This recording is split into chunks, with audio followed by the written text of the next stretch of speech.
tugende yo abalabi baffe aba Jonathan Exclusive baaniriza nnyo olunaku olwaleero wabula nga tetunnagenda wala tewerabira kubanga osubscribinga ku omupya yakatugattako tusobole okuba nga tutambula ffenna olunaku olwaleero ndina omusajja wano akola kyetwandiise mu night economy oba omusajja akola kiro era ng'omulimu gwe akola byakulya omusajja asiika chapati akola byakulya mujala tube nga tunyumyamuko naye tuwayewayeemu tulabe ensonga zikwasaganya atya ate tubadde era ke tetusanze byakulya nti oba ali mu kusiika nti manye ebintu ababigulako batutendera omutindo gwe birimu so tebirwawo nnyo kati tetubisanzeewo naye nga twandyagadde tubibalagekoko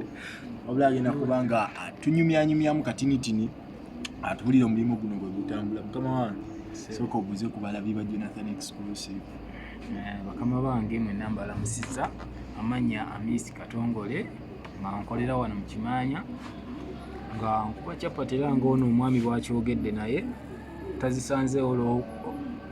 olw'abakasitoma bazettanira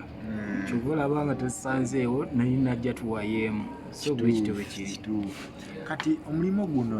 omanye abantu abamu babeereeyo nga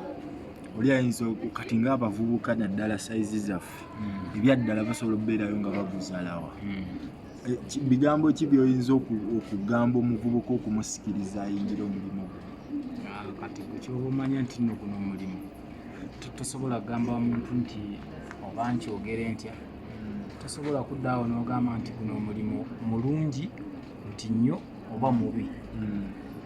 wabula kyengumanyiko nti gutandikisa akasente akatinitini akatandika kati nga bwoba olina akasenteko akatonotono osobola otandika guno omulimu ate ne gukubeezaawo n'ofunamu akasente koolya ate ekirala n'akakolera emirimu gye emirala ate okusinga okulinda nti kanfune miliyoni 10 bonkole ntandikewo bizinesi ennene so ng'osobola okubeera n'essente entono ddala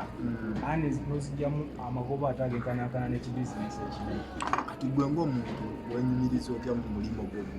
nze gwenyumirizaamu olw'ensonga siina nnyo binteeka ku pressure nekozesa funa kitono nemba mu mativu n'ekyo kati emabega bino bye tulabako emabega wa kamera osobola okuba nga towerabira omugagga Gerald yali ku kamera yatuwa ekifaananyi eky'omutindo ekyo kyolabako kati mukama wange abye tulaba emabega eno ndowooza tujja kugamba era obijje mu mulimu okwewaayo okukola emirimu egyo yangu tuddeko nawano kati bino bintu byolaba ebitonotono nga bw'obiraba byonna bivudde mu capati wali olya akasenteko n'obeera ng'ogattagatta ebintu ebirala wali bwe nfuna akasente akatonotono kenfisizaawo bwenzirayo nengula ebintu akasigalawo ngagulamu bintu so kyova olaba nga ndi mukegezaako okwezimbazimba naye ng'ebintu bivudde mu capati kati njala nkakasa abalabi ba Jonathan Exclusive nti tugenda kuba tubakolera vidiyo nga